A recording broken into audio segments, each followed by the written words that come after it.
Welcome to Los Angeles, the city of angels, where beautiful ladies and handsome boys ornamented with 6 fabulous packs waiting to become the next James Dean are hang out in gyms all over town, while ladies flush cash in the most extravagant VIP venues one could just imagine, deep inside. The bright lights of the entertainment capital of the world could seem to be empty, and the angel's been lost a long time ago. According to Marilyn Monroe, people cut off the ties of the old life when they come to Los Angeles.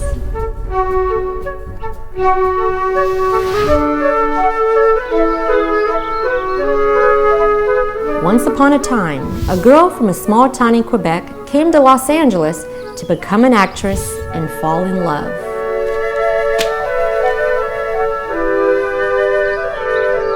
When my acting career was going nowhere, I met him.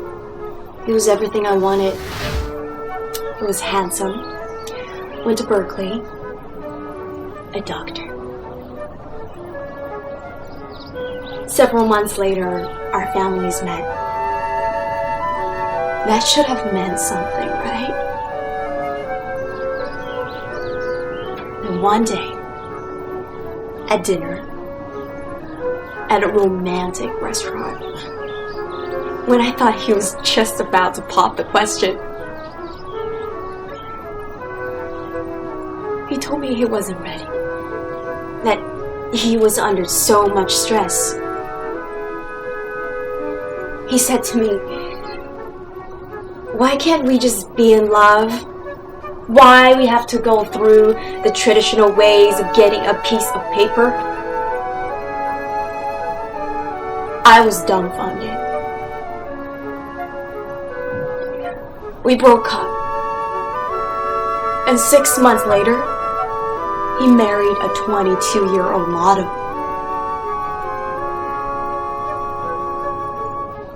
Is there still real love in this life? Or does it only exist in goddamn fairy tales?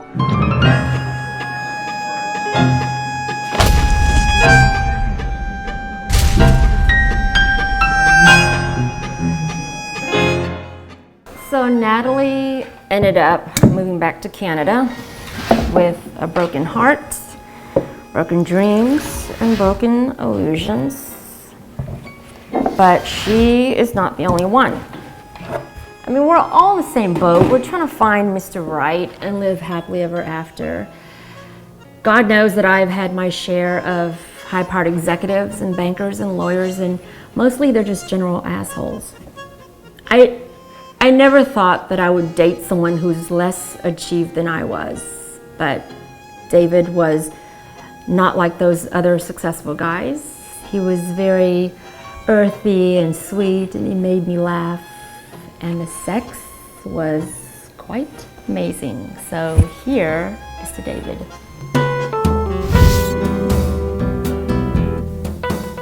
You know, I thought he was the marriage type, having all the right qualities my parents required of me. He's a Japanese American, well educated, and he has a good job at this big high-tech company.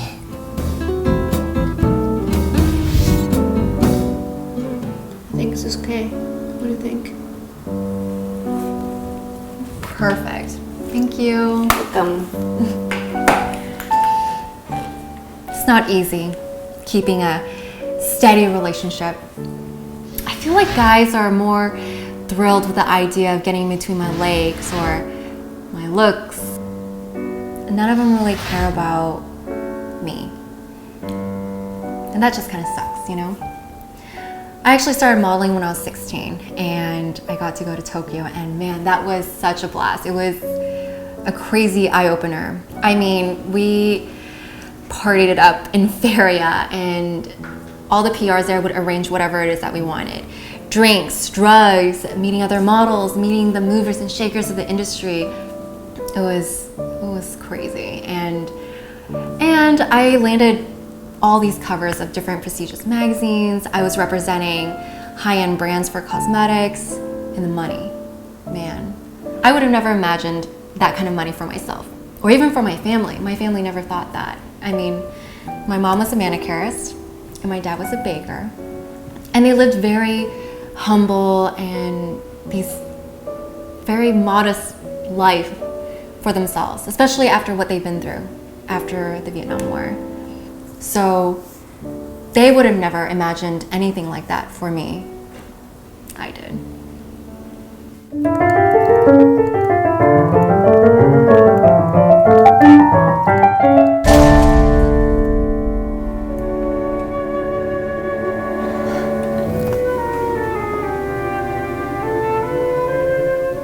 Everyone said he was a good man.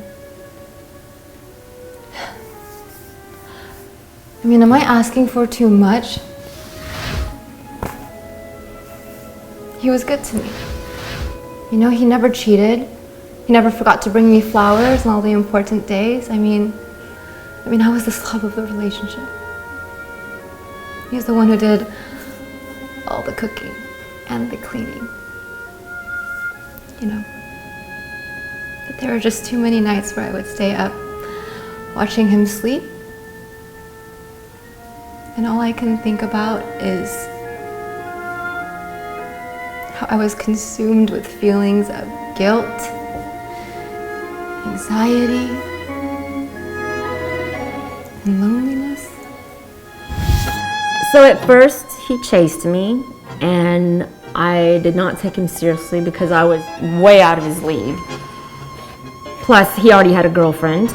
She was his high school sweetheart, and I did not think that she was particularly very pretty or smart or funny. She was kind of ordinary, nothing special. But go figure, I still got dumped, so. We've been going out for 2 years. I always thought he was a typical geek. A little boring, but reliable and stable. And other than video games, which he's totally addicted, he's crazy about nothing else. Yeah, right. That's what I thought. What an idiot I was. Anyway, I don't know why I have this attraction to older men. I hang out with a lot of older producers and photographers, but then I met this architect, and yeah, he's almost the same age as my dad. I couldn't help but be crazy about him. You know, people quickly judged us.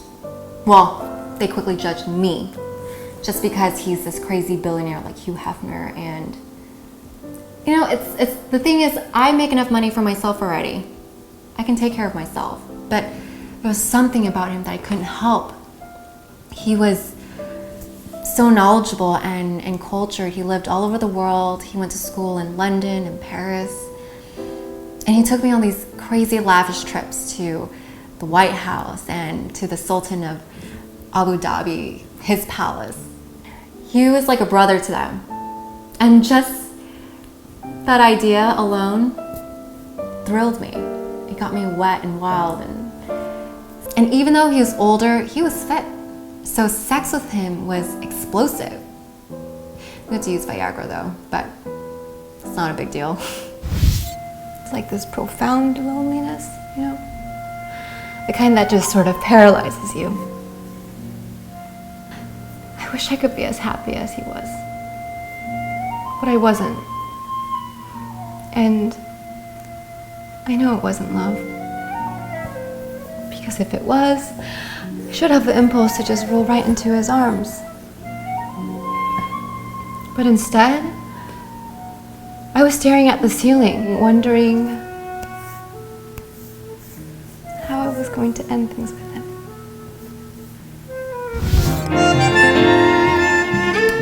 When I started falling for him, I assumed that he would leave her like that. I mean, I was more attractive than her in every sense. Plus, how could he be in love with her if he was interested in me? I mean, we were so happy together. I don't get it. I don't get him.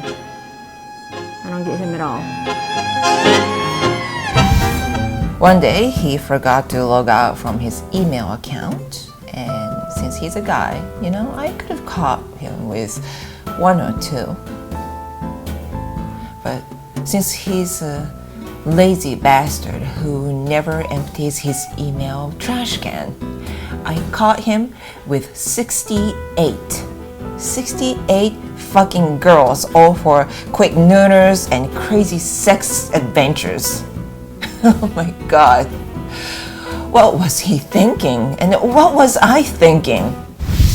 Don't get me wrong, I'm definitely not the jealous type. But our downfall started when it was during Milan's Fashion Week, and I'm booked every year. And he told me that he couldn't make it. So imagine my surprise when I'm walking down the runway, and in the corner of my eye, I see him with her, this Latina singer. I'm not gonna even mention her name. And they're holding hands. And I could see that she's so into him. And he with her. And I felt so disrespected. That night, he told me that I was a petulant child and that I needed to grow up and that I needed to understand that there was nothing that would stop him from getting what he wanted. Fuck. I was heartbroken.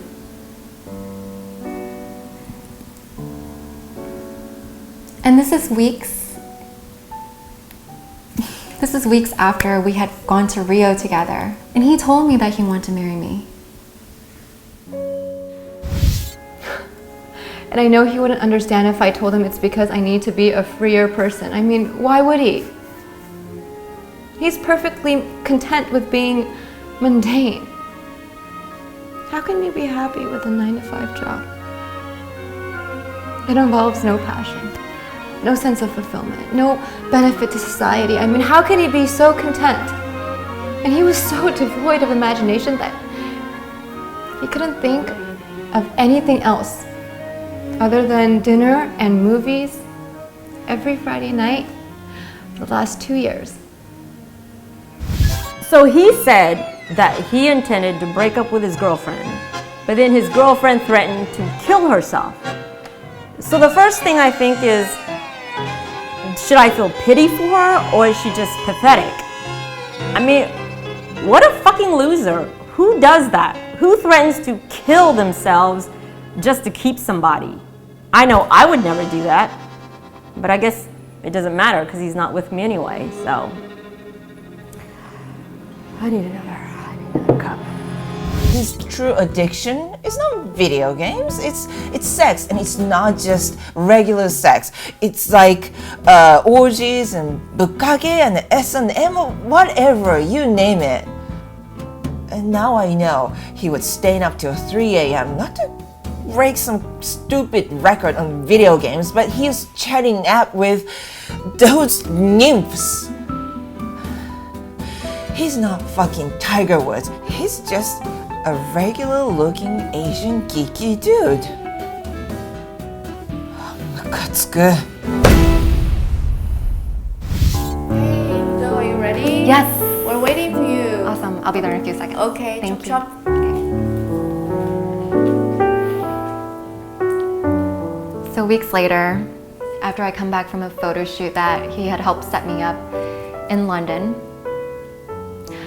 I decided to come back home one day earlier to surprise him. But I was the one who got the real shocker. I got home and I stepped in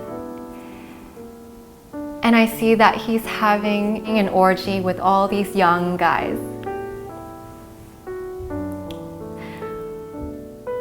I didn't even know he was into young guys. I didn't even know he was into guys. No wonder he used Viagra to get it up with me. I immediately packed everything up and I moved back to my apartment in Melrose, and that was the end of the architect.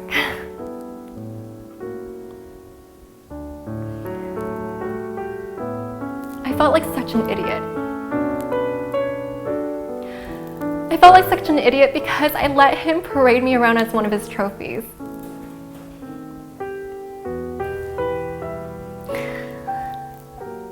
And I kept asking myself, is it really that difficult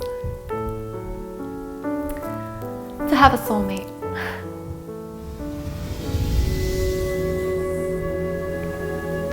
Last week, I don't know where I got the courage to do it, but I ended things with him. And just to make things easier, I told him that I was seeing someone else. I wasn't. And you may think I'm crazy, or that I don't deserve him, which is all probably true. But what I realized is that my love is an extension of myself, of who I am. And I couldn't give that up. Not even for Mr. Right.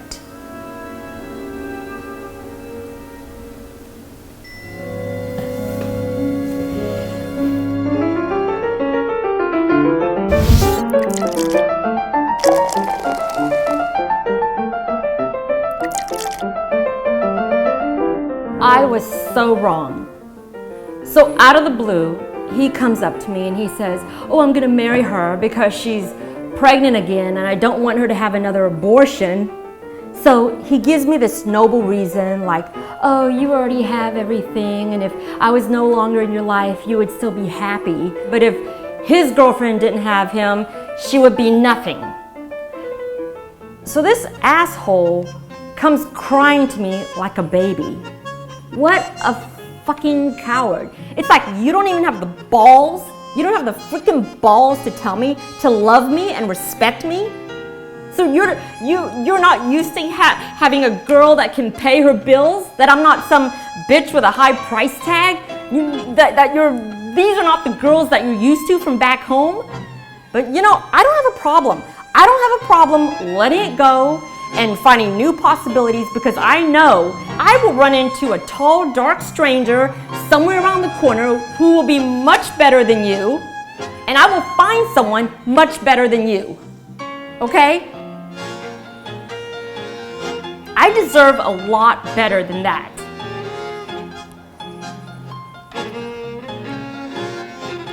Fuck you, bitch.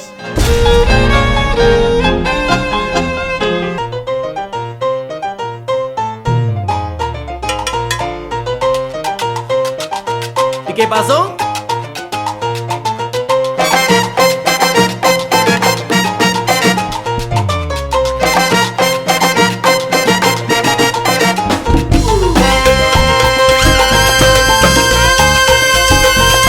¿Y tú qué me decías? Que yo nunca podría. Pues mira que aquí estoy, trayendo guapería. Con el S1.E1 vengo suave y vacilando. Y a todo el mundo aquí estoy invitando, pa' que te agarres